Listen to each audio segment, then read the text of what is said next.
eletricidade. O retorno do Ohm.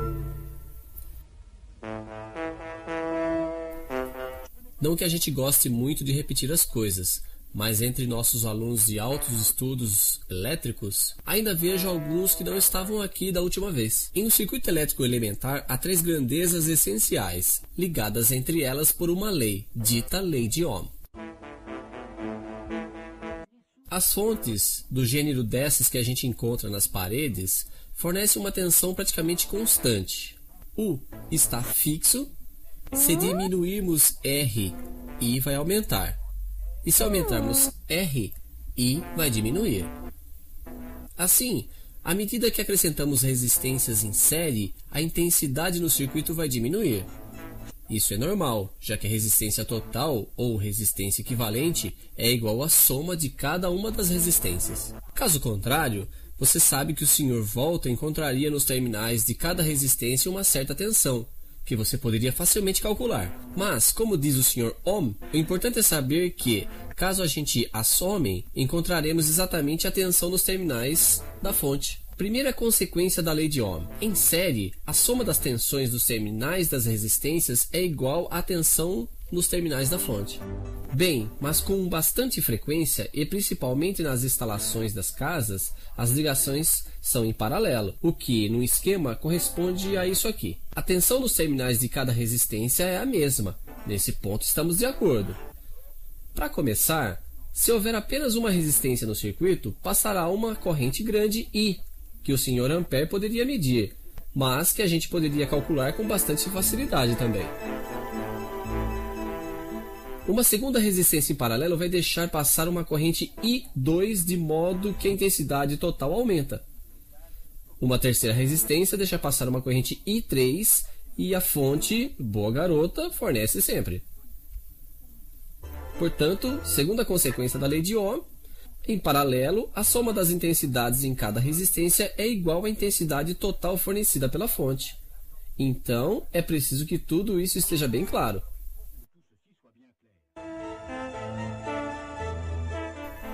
Em série, a intensidade é a mesma em cada resistência, e a soma das tensões dos terminais é igual à tensão nos terminais da fonte.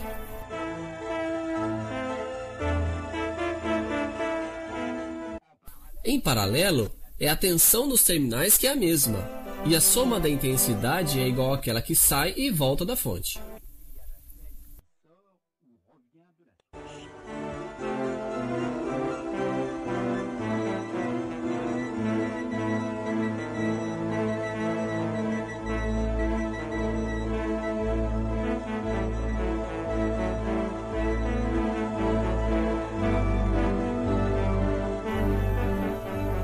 Se você entendeu isso, você entendeu quase tudo.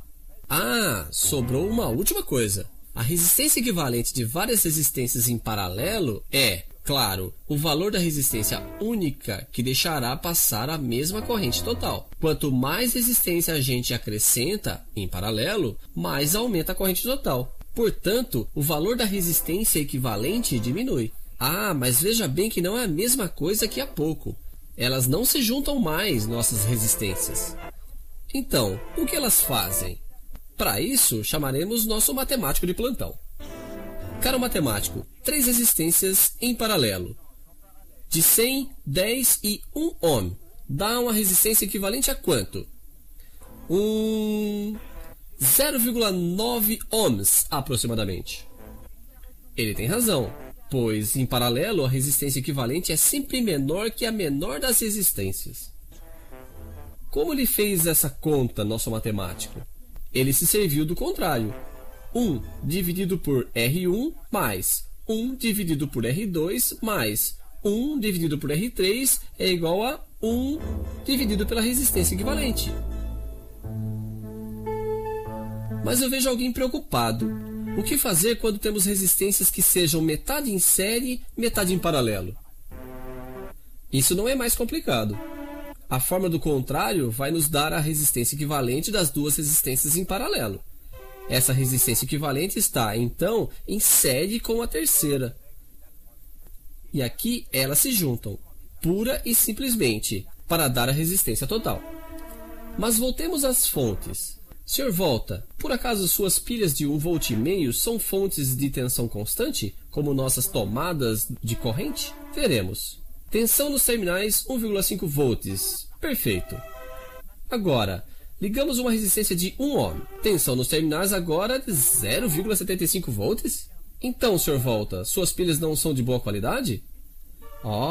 Elas são de boa qualidade sim. É preciso somente saber que as pilhas também têm uma certa resistência, dita resistência interna. Elas têm esse direito. Quando você liga sua resistência, isso equivale a esse circuito aqui. Circuito série, você notará. E, supondo que a resistência interna da pilha seja de 1 ohm, ela também, em sua resistência, você não terá nada além da metade da tensão. E eis porque sua pilha muda. Eu quero dizer, ela não é uma fonte de tensão constante. Obrigado, Sr. Volta. E é o Sr. Ohm, novamente, que vai tirar a conclusão disso tudo. Todo gerador é caracterizado por duas coisas: sua força eletromotriz E e sua resistência interna R. Logo que ela fornece uma corrente I, e a tensão em seus terminais é igual à força eletromotriz menos a queda de tensão na resistência interna. Ainda é a lei de Ohm, mas a chamamos de lei de Ohm generalizada. Parabéns, Sr. Ohms. Assim, graças ao General Ohm e às suas astúcias em eletricidade, a gente continua se encontrando por aqui.